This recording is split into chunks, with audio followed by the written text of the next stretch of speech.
There's three kinds of freedom, right? There's freedom to something, there's freedom to be something, and there's freedom from something. And as I think about business, and we're kind of living it right this second, right? All you hear right now is how the market's off, the market's off, the market's off, the market's off. Well, if you listen to that shit, the market's also going to be off for you. And yet I've got all of these agents who, if you look at their Q1 2023 v Q1 2022, their businesses are up. Somebody forgot to tell them that the market is off.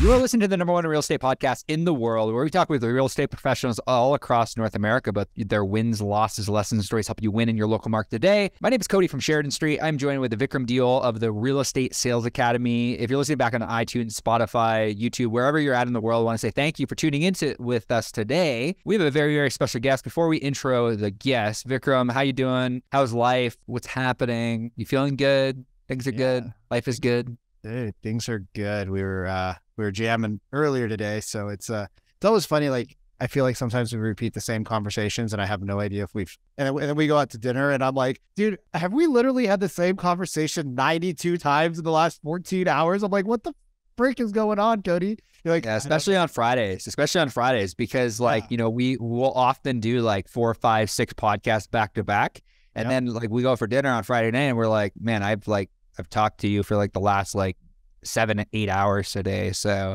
I don't really have many more questions to ask you.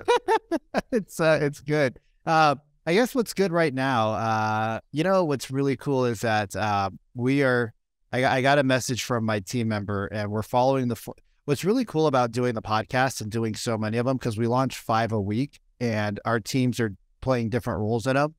And my video editor goes, yo, we changed the format to follow the podcast, which is like a hook, a intro, and then the meat and potatoes. And he's like, oh my God, it just flows so much better, because instead of people logging in and not knowing what we're talking about. And so I love helping people grow their brands. I think, if you want to be a super successful real estate agent, you have to hit the record button. You have to really, like, in 2025, you're going to wish you had started in 2023, just like in 2021, right? You should have started for 2023. So I'm really grateful. I have a new client. She's super awesome. She doesn't talk about GCI. She talks about net earnings. She's like, I don't give a fuck about GCI. That's like stupid. She's like, I don't need to impress anybody. She's like, I want to make 300 grand. I was like, GCI? She's like, no, Vic, net. I was like, oh, and then we got her doing videos, and she's already done, since we started just a week ago, she's already done a reel a day. And one of her reels, I think, has crossed 1,000 people. And there's like 42 comments on it. And I was like, yo, can I take lessons from you? So it's really cool, like, seeing people win. What about you, man? I know your agency's on fire right now, dude. I know that I've talked to some of your people. What's up in your world, bro? Yeah, I'm just like going hard on scripting, role playing, cadence, tone with all of our people that get on live transfer calls. I've listened to thousands of calls over the last couple of months, just trying to help agents effectively communicate to people they don't know. So that's been really cool.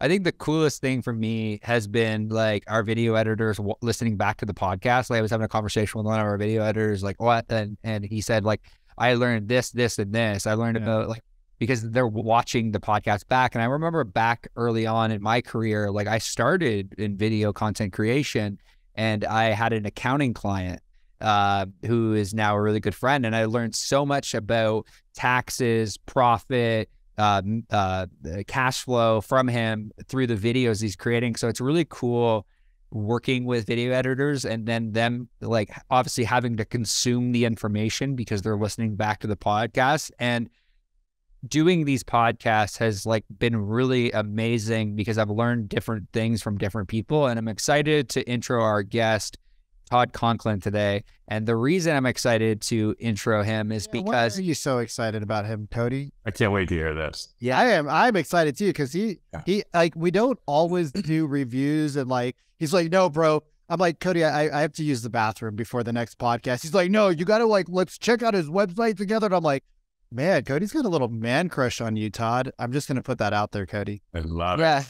Well, I think whenever you get the opportunity to chat with people that are high performers, it's exciting. Like people that are doing really cool things, not just in one area and one aspect of their life, but every area and aspect of a life. I like for me, like introing Todd is exciting because over the last couple of years, I've really been on a journey of like trying to figure out how to make this personal professional thing, like how to blend the two together and live a high performance life. And you know this, Vic. I did some coaching with Brendan Burchard's team over the last couple of years, and really like over the last 90 days, like have done 75 hard to really try to better every aspect of my life. And Todd is a high performer, he manages over 300 agents, a massive franchise, 15 locate offices throughout Montana, Colorado, Idaho.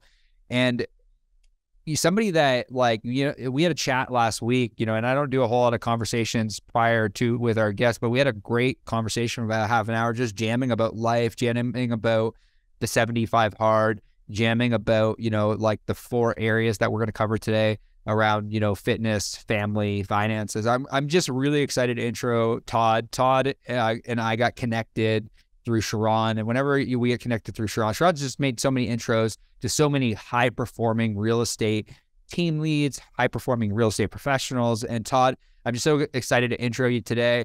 Why don't you give us a high-level overview on kind of who you are, what you do, where you're at in the world, and just kind of like how you got into real estate and what you're currently doing now, so that the people that maybe don't know you can kind of get a better understanding of who you are. Sure. Yeah. Thanks. Well, I always get a little insecure when it's tied to Sharon, because I've never fought a raccoon for a Pop-Tart ever. So like that's hard for me to compete with. But I love my buddy Sharon. That was for you, buddy. Anyway, listen, I've been in the business for over 20 years. I started off as a real estate agent. Loved it. Loved sales. Always been in sales. But what I found out was that what I really, really loved, what really turned me on, was helping other people win. I love crushing my goals, but the one thing I really get out of bed for and get on fire for is watching other people crush their goals. And that worked really well in growing and scaling my business. And so I basically operate 2 different things. I've got a real estate brokerage, and then I've got a leadership coaching company that really just focuses on owners and high-level managers of companies. And it's all geared towards how do we help people scale their businesses. And that can be an agent's business, or that could be a brokerage business, or it could be any kind of a business for that matter. For me, so I kind of believe in freedom. Like freedom to me is everything. And I'm kind of a nerd when you talk about definitions and stuff. So freedom is basically the exemption from something. And there's 3 kinds of freedom, right? There's freedom to something, there's freedom to be something, and there's freedom from something. And as I think about business, and we're kind of living it right this second, right? All you hear right now is how the market's off, the market's off, the market's off, the market's off. Well, if you listen to that shit, the market's also going to be off for you. And yet I've got all of these agents who, if you look at their Q1 2023 v Q1 2022, their businesses are up. Somebody forgot to tell them that the market is off, right? Well, they've created freedom in their life. The freedom in this case is the freedom from all of the nonsense. They're not dealing with the economic drivers, the political drivers, the BS that we're seeing all over the news. They're just out doing their shit, and they've created freedom for themselves. So that's kind of my world right now. I work hand in hand with agents in my organization and leaders outside my organization.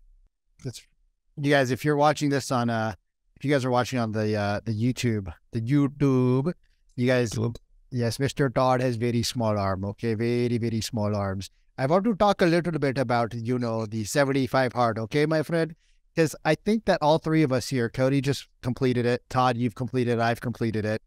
I think there's something about people that do hard shit consistently that just changes the way we look at the world. And you said something in the green room earlier about one of the changes that you never thought would come from doing 75 hard when it came to your nightly cocktail. And I know that when I sold real estate, and I know that a lot of people that sell real estate, there's a lot of networking events. There's a lot of events that are out at night, and it's easy to get yourself locked in with a cocktail or two. And then the next morning, your brain fog just becomes your norm.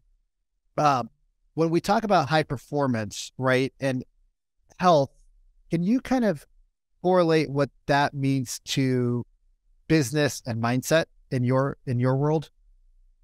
Yeah, I mean, we could spend 4 hours talking about that. I mean, like, listen, the bottom line is once you know, you can't unknow.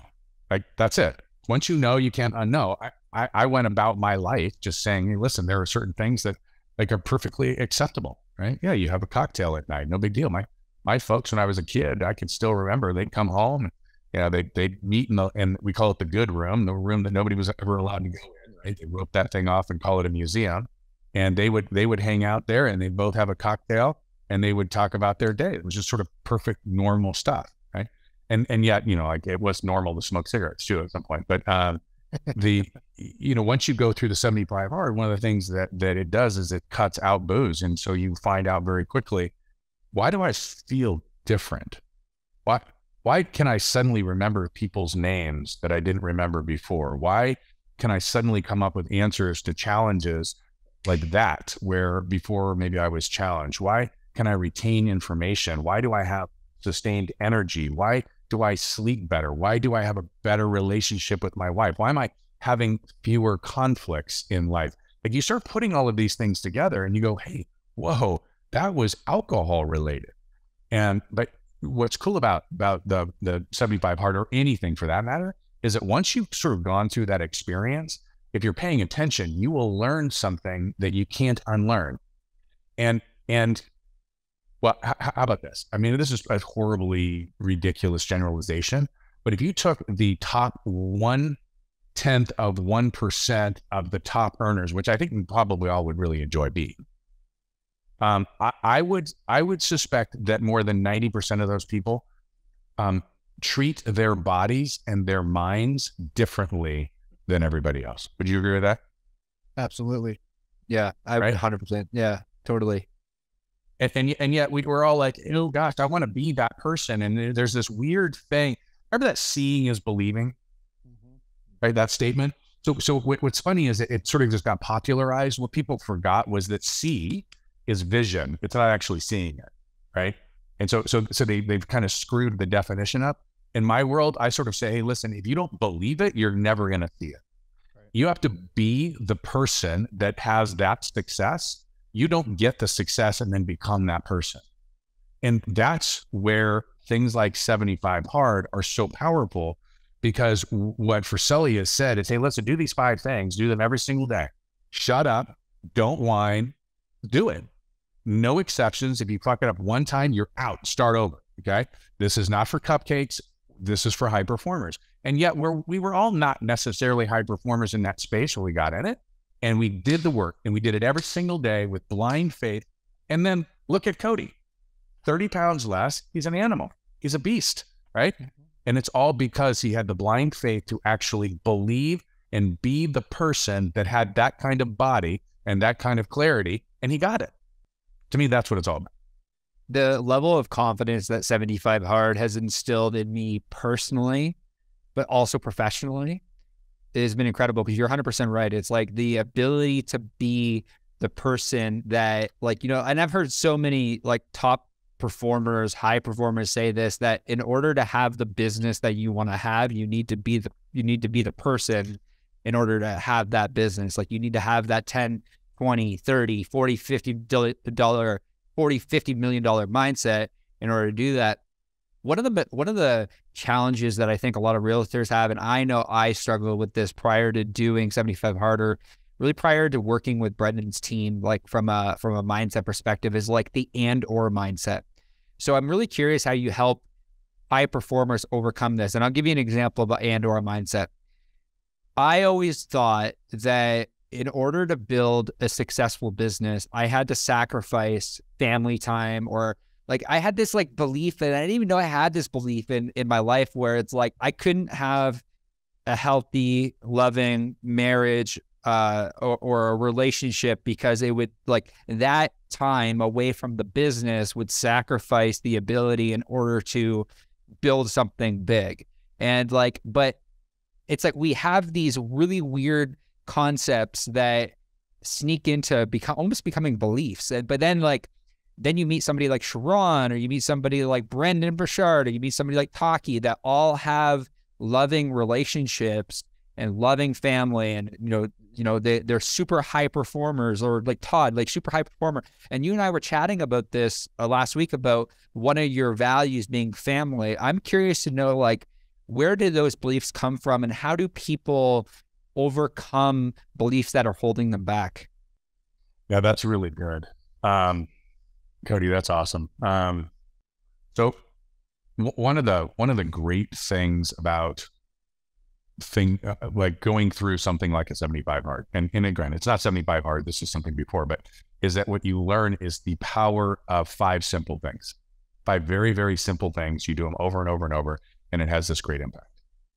And so I think that creates your confidence to be able to, and your discipline to stick to it, that stick-to-itiveness that you have to have in order to have true success. I was just like you, Cody. I'm significantly older than you. I have screwed it up in every way, shape, or form. I have had poor fitness. I have had poor faith. I have had poor relationships in my family, all while I was trying to drive for a better business. And in hindsight, which is always 20/20, but in hindsight, the business that I thought was this high-performing business was not. It was a fraction of what it could have been. And the reason it was a fraction of what it could have been was because my mind wasn't right on all of it. And so I look at life as a table. It's got 4 legs on that table.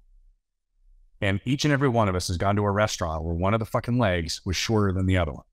And it is a pain in the ass, right? It fucks up any really good meal. Like, I don't care how good the chef is. I don't care how good the service is. Like, that table being out of balance pisses me off. Anybody else?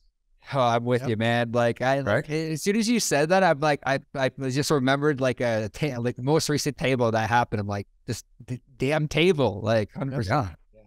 Well, your life is the same way. And so if you are out of balance, I love these people like, oh, there's no such thing as balance and it's about flow. Fuck off. It is all about balance. This life that we live on is about contribution, right? It's contribution to ourselves. It's contribution to our God. It's contribution to our community. It's contribution to our family. It's about contribution. And if you are heavy on one side and you're ignoring another side, that's not good for anybody. So I'm a big believer that you've got to always be evaluating where you're strong. You've got to live in discipline. You've got to have the courage to say, hey, listen, you know what? I want, and this is a marriage podcast, but at one point, my wife and I were not clicking. Right? We've been married for just about 18 years, got 3 kids, 17 businesses. We in 4 states. Like it's a wild ride in my house. Okay. And we were not clicking. Our sex life sucked. Our connection sucked. We weren't talking, like we were mad at each other a lot. And I finally just said, you know what, fuck that. I want a wife that wants me bad, right? I want a wife that respects me. I want a wife that's my biggest cheerleader. I want a wife that, all of these things. And you know what the answer is, right? Yep. Be that guy. It's not her fault. Yep. Be that guy. It's your own fucking fault. It's free will. Everything that you do or don't do, everything you say or don't say, it's all you. It has a direct outcome, a direct correlation to something. And so if you will address each of those areas of your life and declare it and go out and become that guy and be disciplined, right? Back to 75 hard, do the 5 things every single day.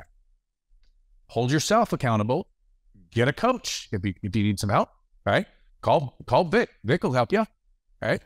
And do it every single day. Then, and at the end of that day, you've got a confidence level that, by the way, that's what she was looking for, right? She was looking for a man, not a boy.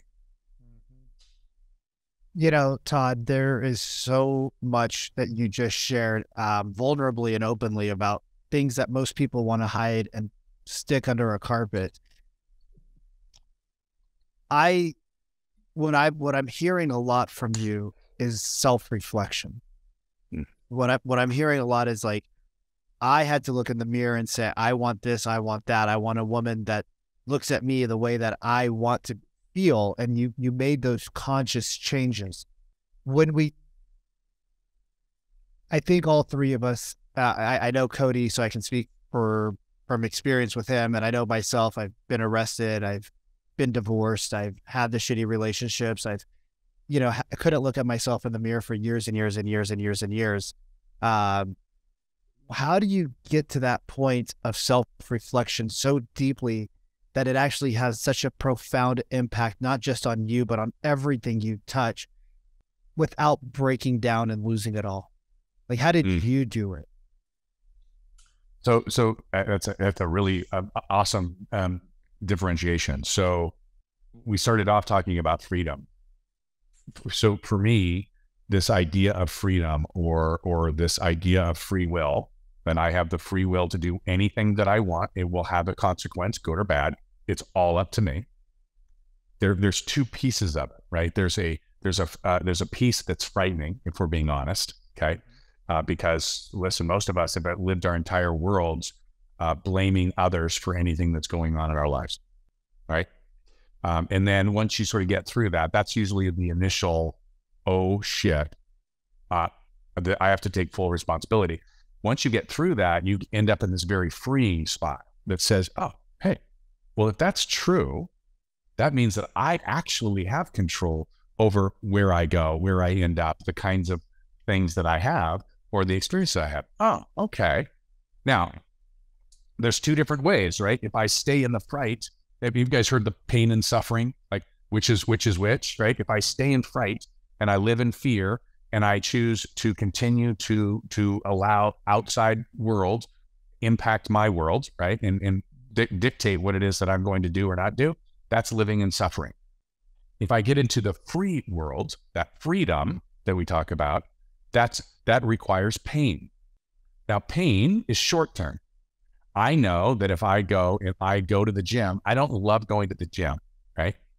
I don't know many people that do, but it's painful, but I love the way I feel. I love the way I look. I love all of the things about it. Does it make sense? So if I live in the freedom of free will, then what I'm going to do is painful. But on the other side of pain is greatness. It's awesome. It's high performance. It's all the things that we want. It's all the things that we dream about. So you've got to tie these pieces together so that you can, but once you do, you then go, oh, well, I need to then track whether or not I'm doing the things necessary to become that person, because it's only my fault. It's my fault if I win. It's also my fault if I lose. So now I'm going to really track, well, I think these 5 things, if I do these 5 things really, really well, disciplined with courage and excellence for 75 days, I think the outcome is going to be this. I'm going to track those things. That gives you your ability to self-reflect, because, hey, what you track, what you measure, right, matters. What you track grows, all of those pieces. You know, Vikram and I have been having tons of conversations with our clients around tracking, around really getting granular with understanding every area of your business, but like the same goes for your life. And I love that you covered that, like what you track grows, what you measure, you can actually fix. And we did that at the beginning of the year, me and Jacqueline, my COO, we set out our personal goals, because I was going to do the 75 hard, and we set out our professional goals, and we put it into a spreadsheet where, like, every single week we sit down and we chat about, like, how close are you to hitting your 70? Like it was that level of accountability that really drove the result that we were looking for. And we had one of the best Q1s we ever had, very similar to the agents that you're talking about, that, like, it's so funny that, like, we have that similar ethos to life. And I've said this to Vic multiple times, like, I'm just choosing to not participate in the recession. I'm going to choose to continue to put in the work that is required in order to get the result we're looking for. And there are businesses that are still growing. I'm curious to know, aside from tracking, what you're doing in order to drive high performance with the agents that, like, you know, as a team lead, because in this market, and we've had tons of conversations with tons of agents, from across the country that are scaling their teams down because they weren't effective leaders, or they didn't have effective sales teams, or they weren't potentially coaching them in a way that increased income year over year. What does high performance in a real estate team look like to you, and what are you looking for in a 2023 environment? So I need to pivot one piece, all right, and then before I answer that question. So I ask anybody who I'm working with, I ask them to show me their calendars, and without question, 99 out of 100 are like, I'm not sure I want to show you my calendar, right? The reason I ask them to show me their calendar is because everybody wants to tell you what their priorities are. But if you show me your calendar, I actually know what they are. And so the secret sauce, whether it be an agent, whether it be a housewife, whether it be a CEO, whatever, is the schedule. And you got to follow it. So when I hear somebody say, I really want to be in better shape, I want better health and vitality, and I look and there's no space on there for them to go to the gym or have some exercise, I know they're full of shit. Okay. When I hear somebody say, I want a really great relationship with my spouse, and I can't find a place on their calendar for a date night since like Christ left Chicago, then I know they're full of shit. You follow what I'm saying? Yeah, got you. Okay. Same thing for prospecting. So I've got two different pieces to the, like, what's the track for success. On the agent side, it really comes down to 5 really, really simple things. It's prospecting, it's appointments, it's marketing, it's service, and it's learning. That's it. And it's in that order, right? I get that the business has been really easy, and that prospecting in the last 3 years was throwing a cool social media post up and saying, hey, check me out. Like, I was a guy who did one transaction in the last 100 years, and now suddenly I'm an influencer. Or I put one listing up and I got 58 offers. Well, listen, I get it. They call the old school things old school because they stood the test of time. This is prospecting. If you're not doing prospecting, you're fucking out of business. Like, period, end of story. And before anybody like says, well, how much prospecting? What should I do prospect? I don't really know. I don't know the quality of your database. I don't know the quality of your scripts. I don't know the quality of you as a deliverer of the scripts. I don't know what your conversion rates are. I have no idea. Right. So they don't know their conversion rate either. But all you have to do is track, right? Literally, if I tracked for 2 weeks, I've got enough data to be able to know, hey, when I make 10 phone calls, I schedule 1 appointment. Wow. Right. That's pretty impressive. And then people say, well, how many appointments? By the way, that was number 2 on the list, right? How many appointments should I? I don't know, because I don't know the quality of your appointments. I don't know how good your presentation is. I don't know if you're a closer or not.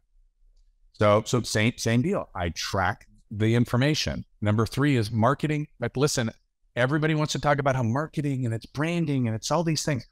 The greatest thing ever, like, I love talking to a marketing person. I am the marketing person's worst nightmare, right? Because I tell them, okay, well, what are you going to do for me? And they're like, oh, everybody's going to know your name and all of this stuff. And I'm like, no. What's the ROI? Well, marketing's hard to give an ROI because I'm like, so you mean to tell me you want to take my money? Yep. And you're going to do something with it that you don't have to prove that it had any value. Dude, sign me up for that deal. Like, I want that job. Marketing in my world is if you can track it and you can measure it to a very specific return on investment, that's marketing. I think that's lead gen, but I don't know. Right. So that's marketing. And then 4 is service, all of the service, all of the service. But listen, service is changing. We're all feeling this. If all we're doing is like transaction coordination and making sure that the contract goes well, I don't know who's played with this Chat GPT thing, but if you really want to scare the shit out of yourself, go in there and ask it questions about the real estate transaction that would be typical questions, and look at the answers. You'll go, why do I have a job? It's outrageous what this thing can do. So you've got to actually deliver exceptional service, like concierge level service, or you got to get really comfortable doing a transaction for $100. And then the last one obviously is learning. Like we got to be pros. You got to know what the MLS is. You got to know what the local, regional, national numbers are. Not so that it can ruin your mind, but so that you can actually speak to it. You got to know what lead sources are working, what marketing is working, what your current avatar, because by the way, the buyer avatar changed. I don't know if anybody heard, but like all of that stuff changes on a monthly basis, maybe quarterly, but it's changing constantly. And if you're not learning that stuff, you're irrelevant. We were having this conversation off air around buyer avatar changing. And it's so funny. Like me and Vikram were having this conversation with Sharon the other day about like how many people, like, cause like a lot of gurus right now in the marketplace are saying like, no, just work your sphere, work your database, work your sphere. But it's like, what does that even mean? Is a question that we've been asking. But like, how many people, when we talk about buyer avatar, how many people actually know people that need to relocate in their sphere? How many people do you know that are actively going through a divorce? How many people do you actually know that are actively having to move because they have to downsize? They're at that stage of their life. We just don't know that many people. Therefore, we need to have more conversations. We chatted a little bit about, you kind of went over scripting, and I would be really curious to know right now, like what your agents are doing around scripting. Is this something that is has to be a priority in order to work in one of your offices? Because like I think we're in a space right now where like a lot of agents just feel super icky about scripting, and I'm curious to know your philosophy around scripts, around role plays. Running really high performing teams and really high performing agents that you mentioned are up in Q1 and they're doing prospecting. What is kind of some of your philosophy around that, around like old school tactics that are considered old school, but obviously we know both, like they clearly work. Like, what are you doing right now with your agents in the different offices? Well, I mean, to be unapologetic, right? If you're not working with scripts, if you don't know what to say, if you haven't practiced what to say and how to say it, you're out of business. Like go get a different job, like McDonald's, Walmart, like you need to go someplace else. This is a deal where if you are not prepared for a conversation, like you're out. The pool, listen, the pie, like it's got fewer bites to it. It's just plain and simple. I mean, there are people that they're gonna eat just fine. But they're the people that know what to say and how to say it. They're the ones that are actually putting the time in and role playing and practicing and actually caring enough to be prepared. I learned, 30 years ago that because everybody go, oh, well, I want to stand with cans. Oh, okay. Well, then you do it your way and you stammer all over your place and you sound like an idiot. And then I'll do it my way. And by the way, I've done mine like 1,000 times. And I'm the one that doesn't sound canned, and you're the one that does sound canned. So I don't know. Do you think I'm opinionated on the scripting thing? Maybe too much. Maybe I just wanted to hear it from somebody that has built a successful real estate business and not and has trained hundreds and hundreds of agents, because like just to kind of force that decision. Yeah, it's the timidity of it. And listen, sales is really hard. I want to honor all of the salespeople out there. It is a really hard job, because what you have to do is you got to go out there and you got to uncover these suspects. And then you have to dare to have a conversation with somebody that likely isn't going to treat you very nice to start with. Okay. They may even say no. Like, I don't know, the numbers are 13 no's before you get a yes. Right. So they may tell you no.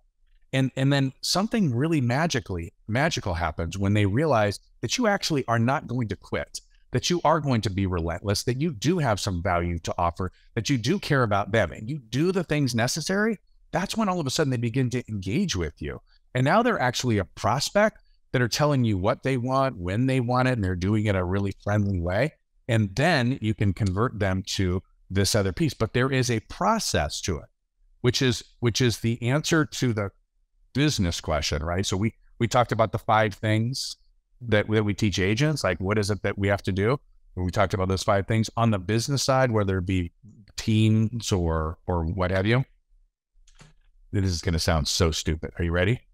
Are you the right people doing the right things to get the right outcomes? The challenge is that people start with the people, and they need to start with the outcomes. So it's people, processes, product. They got to start with the outcomes. What is it that I want to achieve? What does it feel like? Right now the Masters is going on, right? And so, the Masters is, again, a high definition television with all the colors and the green. You can almost smell the grass, like that kind of clarity, that kind of vision where you're just like, yeah, I got it, right? Then you can go backwards and build out the process. Well, what would have to take place in order for me to have that? That's really simple, right? And frankly, if you don't know it, you call Cody, call Vic, call Sharon, call Todd, call somebody else that has what you have that you want, and they'll tell you. Like, anybody who has had any kind of level of success, by the way, that's the caveat. Don't go ask, if you want a $2 billion, $3 billion business, don't ask a $100 million man. Don't ask a $200 million woman. Ask a $3 billion person, and they'll share it with you. Like, we're all good with that. And then you will determine the people. Like, who is it going to, both structurally, who do I need to have in order to execute that process so that I can have that product? And which actual people, right? Do they get it? Do they want it? Do they have the smarts for it? All of those things. Todd, I love it, man. You broke down so much in this podcast, and I really wish I didn't have an appointment in the waiting room at the minute. Todd, where do people find you? Because obviously they should find you. Yeah, man, I'm everywhere. So Instagram is probably my preferred, but I'm on LinkedIn, I'm on Facebook. It's all Todd P. Conklin. And then I've got a podcast or a YouTube podcast, a YouTube channel. I'm on a podcast. I'm on your podcast, which is doing great work, by the way. Thank you. But I have a YouTube channel called The Distinctive Agent. Dude, Todd, I know Cody loves to say, but from the bottom of our hearts and from all the agents out there, I hope you guys go follow Todd, and you guys are listening to what are they listening to, Cody? The #1 real estate podcast in the world, the Argent Podcast. Todd, bottom of my heart, I want to say thank you. We're going to have to get you on again and go even deeper. But I want to say thank you for sharing so much value with us today. I really do appreciate that. And I want to say thank you for tuning in to another episode of the RE Agent Podcast. We'll see you soon.